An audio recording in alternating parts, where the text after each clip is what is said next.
Следната програма е платена од партнерите и пријателите на Джойс Мајер службите. Менталитет на дела, дел 2.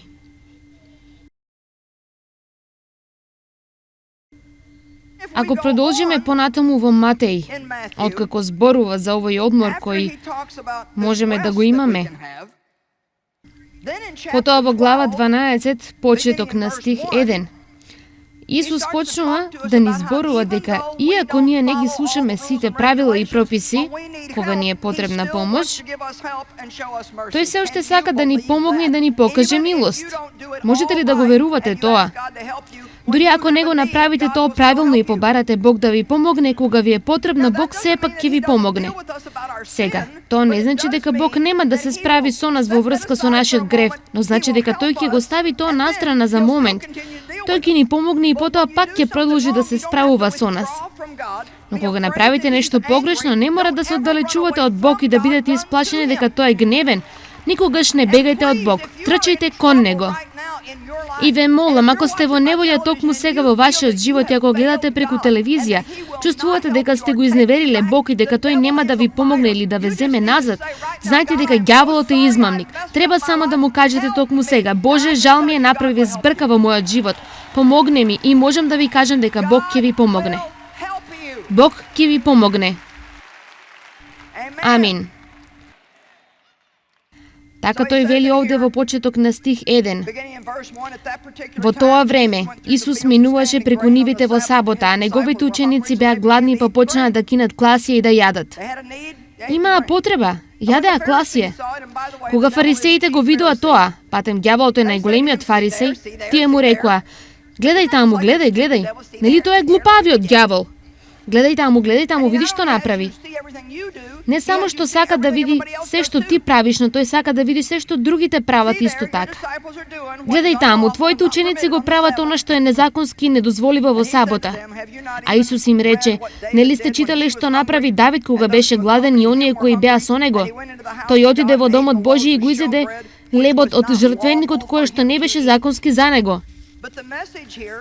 Но пораката тука е во ред. Имаше правило кое велеше: не го прави ова. Па тоа вообичаено го следеа тоа. Но сега одеднаш тие имаа потреба и Бог рече: заборави го законот, имаш потреба и јас ќе ти помогнам. Зошто? Бидејќи милоста е поголема од колку нешто друго. Бог е милостив и тој сака ние да бидеме милостиви.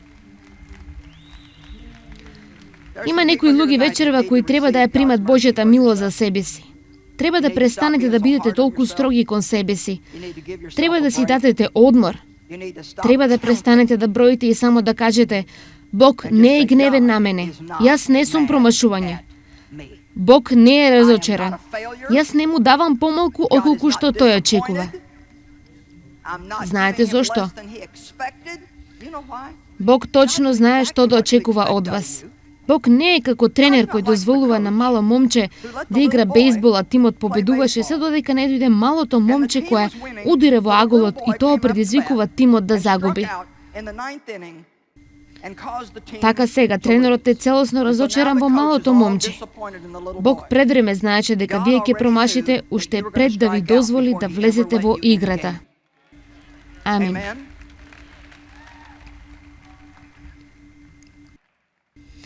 Дали некој чувствува дека е релаксиран малку? Ајде да ве прашам, колку едно нешто е погрешно со вас?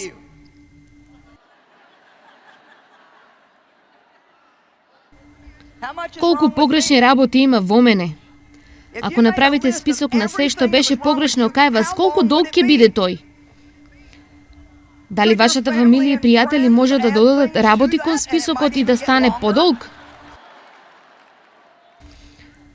Тоа би било страшна мисла, нели? Но еве ја добрата вест. Бог сака да престанете да броите. Амин. Бог сака да престанете да броите. Сега, што се случува кога се најдете во неволја? Ајде да ви прочитам приказна за еден човек кој паднал во јама. Имаше еден човек кој падна во јама. Една субјективна личност дојде и рече: сочувствувам со тебе долу во таа јама. Една објективна личност дојде и рече: па логично е некој да падне долу во таа јама. Еден фарисеј рече, само лоши луѓе паѓаат во јами. Еден математичар израчуна како личноста паѓа во јамата. Еден новинар сакаше ексклузивна приказна за личноста во јамата. Фундаменталистот рече, ти ја заслужуваш таа јама. Калвинистот рече, ако беше спасен, немаше никогаш да паднеш во таа јама. Еден арминијанец рече, ти беше спасен и се уште паѓаш во јамата. Харизматикот рече, само исповедај дека не си во таа јама.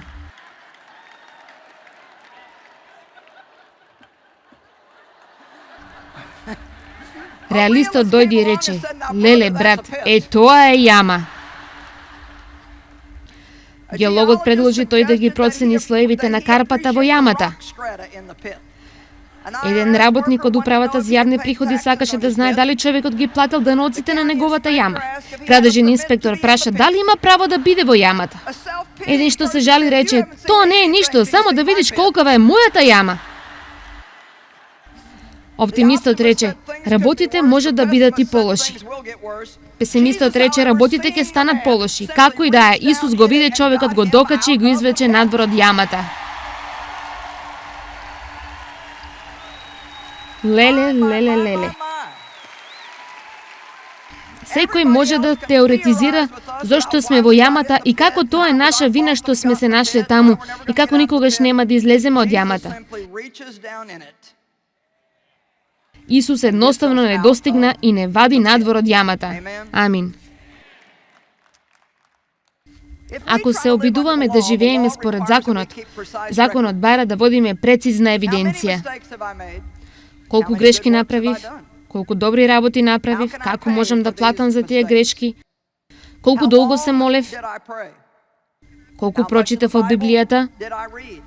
Јас го правев ова и сигурно сум дека вие сте го правиле. Слушав порака треба да се молиме најмалку 1 час дневно и луѓе секогаш кога не се молев 1 час дневно се чувствував како да сум промашила и не го правев тоа што требаше да го правам. Дали некој е бил таму и го правил тоа? И да, Исус рече на учениците, нели може да се молите со мене 1 час? Јас не велам дека тоа не е добар почеток, не можете да го правите тоа на луѓето како закон. Нема да стојам зад проповедалната и да кажам на некој, ти мора да се молиш 1 час секој ден. Не ме прашувајте колку долго се молам, бидејќи нема да ви кажам. А може би се прашувате, зошто нема да ми кажеш, бидејќи не сакам да се обидувате да го правите она што јас го правам. И така јас не знам колку долго се молам. Сега, имаше долга бројка на години кога би ви кажала, бидејќи го запишував тоа секој ден. Имав мал календар за 1 година читање на Библијата. Требаше да прочитате 6 глави дневно. Се го имав бележникот и знаете, не бев научила ништо, но читав на вистина бргу, обидувајќи се да не заостанувам со тоа. И бев толку горда со тој календар, го ставив на фрижидер во кујната, па кога ќе дојдеше некој ќе речеше, ах, што е тоа? Ајде. Ах, јас ја читам Библијата за 1 година. Леле, браво! Се чувствував толку горда со себе си, ќе поминев покрај тој календар и чувствував како мојата телесност се гордее. Се додека наеднаш задоснив со 36 поглавја и кога отидов во таа соба, само сакав да излезам бидејќи календарот беше... Ах, јас броев се. Сакав да ги бројам сите луѓе кои доаѓаат на состаноците. Па не ги броев, но првата работа која сакав да ја знам беше колку луѓе беа таму. Многу? Колку? Кога? И Бог буквално ми заповеда да престанам да броам. Знаете, Давид ги броеше луѓето и донесе проклетство во кампот. Бог не сака да броиме се. Зошто Давид ги броеше луѓето? Дали се обидуваше да пронајде дали има доволно војници за да го победи непријателот? Бог не сакаше тој да брои. Ништо, бидејќи Бог е повеќе од доволно за нас. Не е важно ако јас читам 10 книги од Библијата секој ден, а ти читаш 1 стих. Единственото нешто што е важно, дали ние двајцата сме водени преку Светиот Дух и дали учиме нешто. Не е важно дали јас се молам 5 часа на ден, а ти 10 минути. Работата е дали се молиме. Дали работата е завршена, дали двајцата го следиме водството на Светиот Дух. Оттаму доаѓа слободата. Благодарам на Бог дека не треба да бидам како некој од вас и вие не мора да бидете како мене. И не само тоа, ние треба да престанеме да кажуваме на сите што работиме. Јас морам, јас должам, па вршам дела. Ајде да ви кажам нешто.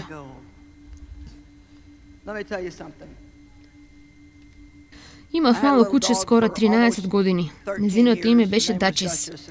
И пред 10-11 на дена требаше да ја успиеме за секогаш, кое што беше тешко за мене. Но ретко, таа какаше на подот. Не се случуваше многу често, но ќе го направеше понекогаш. И тоа обично, работата која мислам дека е добра, прави добра врска овде. Таа го правеше тоа кога имаше бура. Сега дали ме следите? Ако ние имаме какано однесување, тоа обично не е за време на буре во нашиот живот. Ајде, ова е подобро колку што вие реагирате. Ајде, во ред. Во ред, таа ќе ја наведнеше и покриеше главата се додека не ме слушне како велам со љубезен глас. Дојди тука. Ајде, дојди тука. Истата работа која Исус ни ја кажува нам во Матеј 11:28. Ајде, дојдете овде. Ајде, тоа е во ред. Ајде. Но ние често не се однесуваме толку добро како што кучето прави понекогаш. Колку побрзо јас ќе ги кажам тие зборови, дојди овде, можам да ве уверам дека во моментот кога таа ги слушне тие зборови, таа нема ниту грам вина. Се враќа на незината игра и ми дозволува мене да го исчистам нередот. Ајде, има поука овде. Кога има бура и вие имате какано однесување и се криете од Бог, бидејќи мислите дека тоа е лут на вас. Ме молам, слушнете го Бог како вели. Ајде, дојди овде. Ајде. Сега потребно е да го истресете тоа многу брзо. Нема вина, нема осуда, јас сум љубена. Бог ме љуби, јас ќе одам да играм, а тој ќе го исчисти мојот неред.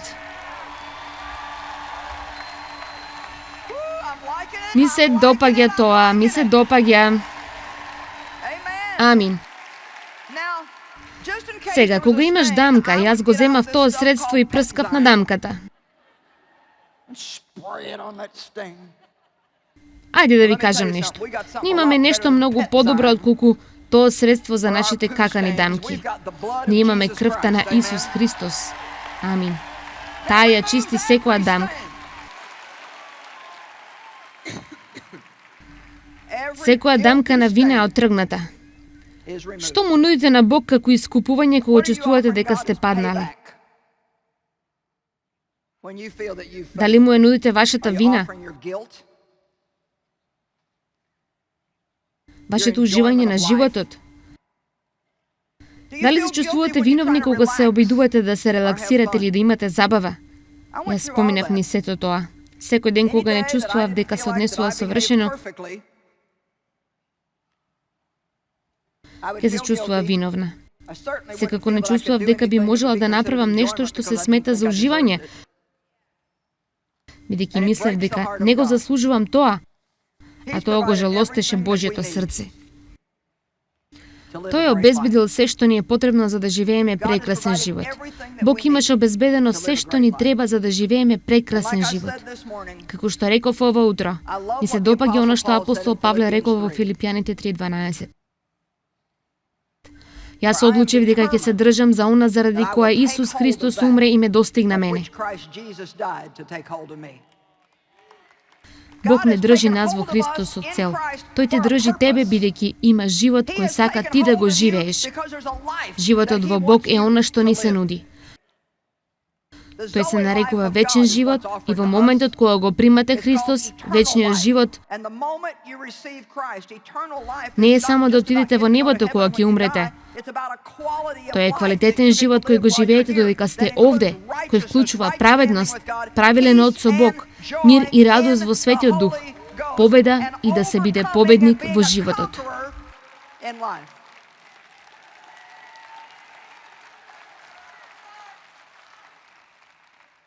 Сега има еден прекрасен пример. Има многу прекрасни примери во Божјето Слово. Ја сакам да споделам еден со вас вечерва додека го замотувам ова. Јаков е убав, прекрасен пример на Божјата милост. Но исто е прекрасен пример за тоа како треба да запнете и да одбиете да живеете без таа милост. Треба да ги победиш сите лаги на сатаната. Треба да ја победиш вината и осудата и да кажеш: ако било кој може да биде благословен, јас можам да бидам благословен, бидејќи секој е една голема збрка како што сум јас. Ти велиш: ах не, ти не разбираш. Јас имам направено полоши работи отколку другите.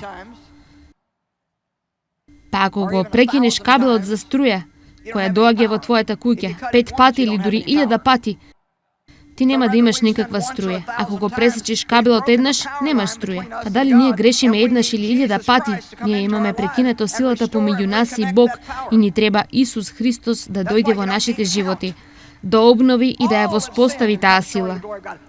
Затоа не треба да броите. Римјаните 3:23. Сите сгрешија и се лишени од Божјата слава. Сите.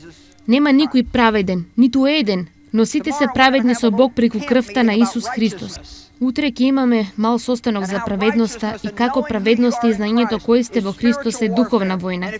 Ако сакате да го држите ѓаволот под вашата стапала, подобро да знаете кои сте вие во Христос. И научете како да живеете храбро во овој свет и престанете да бидете оптоварени постојано од нешто. Ах, брат, јас сум под напад.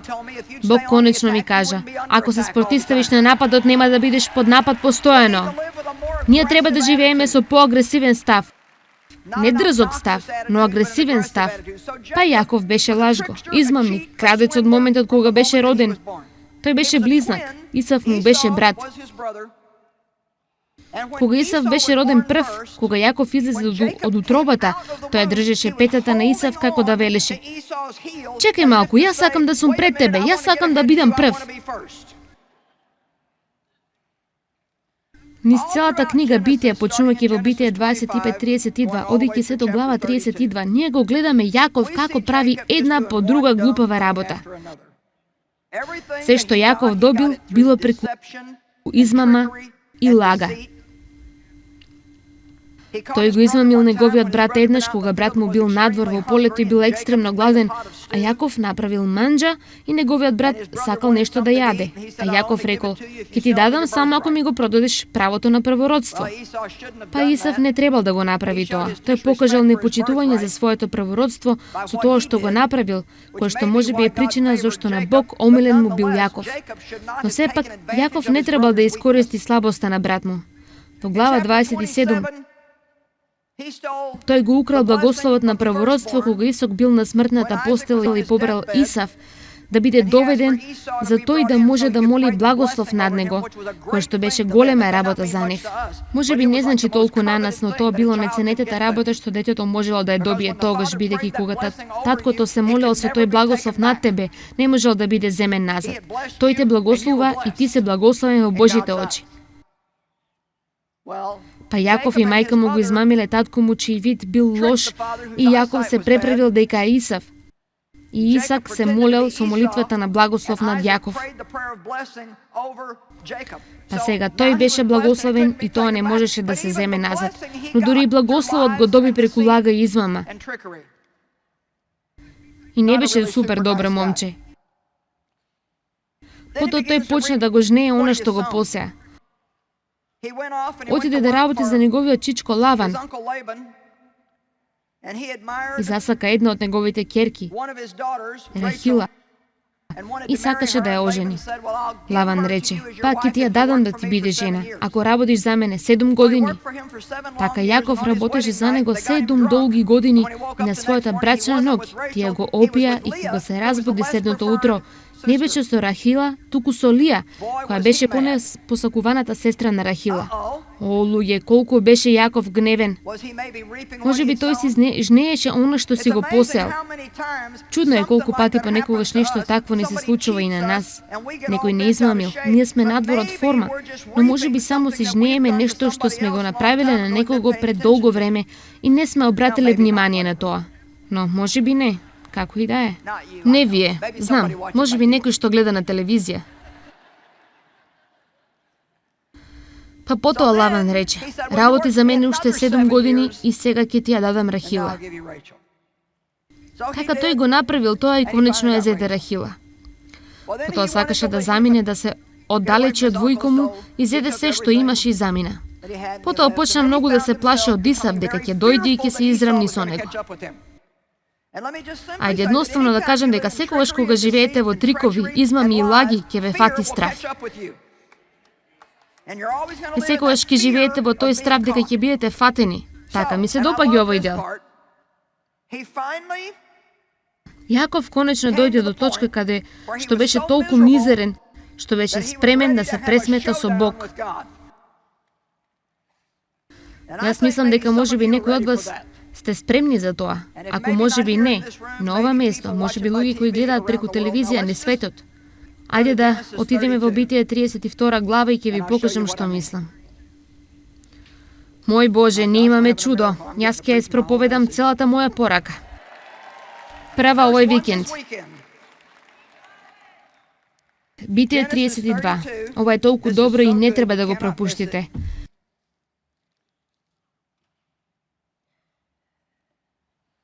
Стих 22. Сега запаметете, Јаков беше исплашен дека Исав ќе го пронајде. Така тој ги зеде сите подароци и ги принесе пред Исав и потоа свати дека Исав не беше лут на него. Но како и да е, тој дојде до точка каде што беше уморен од животот кој што го живееше. Дали има некој овде вечерва кој што е спремен да каже: јас сум уморен од начинот на кој што живеам. Јас сум спремен да се пресметам лице во лице со Бог.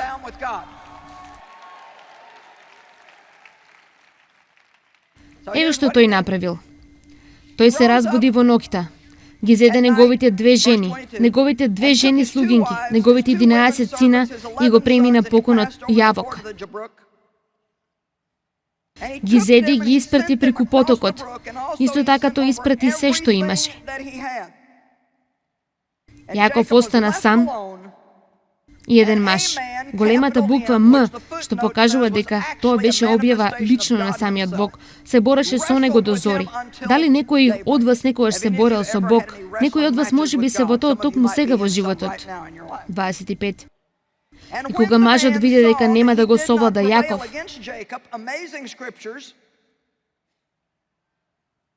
тој го допре зглобот на бедрото и на Јаков му се измести колкото од зглобот додека се бореше со него. И потоа тој, мажот со големата буква М, рече: пушти ме, веќе е зора. Но Јаков рече: нема да те пуштам додека не ме благословиш. Сега јас ве прашувам, колку смело е тоа? Овде е овој лажго крадец и измамник Јаков кој имаше смелост да се бори со Бог и Бог рече: пушти ме, а Јаков рече: нема да те пуштам, Господи, се додека не ме благословиш.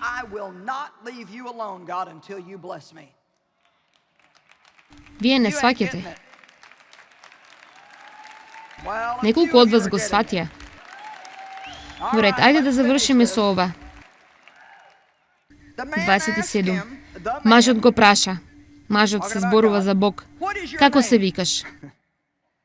Сваќајќи шепотејќи, тој му одговори: Јаков. Гледајте, сите тие знаеја што им значеа нивните имења. Неговото име значеше сплеткар, измамник, крадец. Тој се бореше со Бог и наеднаш Бог му прозборе лице во лице и го соочи. Тој му вели на Бог: нема да те пуштам додека не ме благословиш. А Бог му вели: не можам да те благословам се додека не се соочиш со вистината кој си и во што се наоѓаш сега. Ајде сега. Ајде. Не можам да те благословам се додека не се соочиш со вистината кој си ти на вистина. Потоа Бог му рече: твоето име веќе нема да ти биде Јаков, измамник, туку Израил, оној кој се борел со Бог. Бидејќи ти се соочи и имаше сила пред Бог и луѓето и ти обстоја. Тогаш Јаков му рече: те молам, кажи ми кое е твоето име. И тој рече: зошто прашуваш за моето име? И ангелот Божи прогласи благослов на Јаков на тоа место. Сега чекајте, бидејќи ова е дури и подобро. И Јаков го нарече тоа место Фануил, лицето Божјо, велики: Бога го видов лице во лице, а мојот живот е поштеден и недопрен. И како што го мина Фануил, сонцето изгреа, а тој накривнуваше поради колкот. Еве сликата која добив. Овде е овој лажго, измамник, крадец, лажеч, кој се изморил од својот живот и рекол: јас ќе се соочам со Бог. Тој почнал да се бори со Бог. Боже, сакам да ме благословиш, нема да те пуштам се додека не ме благословиш. И Бог рекол: ти треба да се соочиш кој си ти на вистина. Тоа беше вид на покаяние. Тој се соочил со тоа кој на вистина беше тој. Но Бог го оставил да накривнува. Јаков си отишол со неговиот благослов, иако накривнувал. И знаете ли што? Сите ние накривнуваме. Сите ние имаме нешто во нашиот живот кое што не е совршено. Но ќе ви кажам, јас решив да накривнувам со моите благослови и нема да одам без нив. Алелуја! Ајде, има ли некој овде?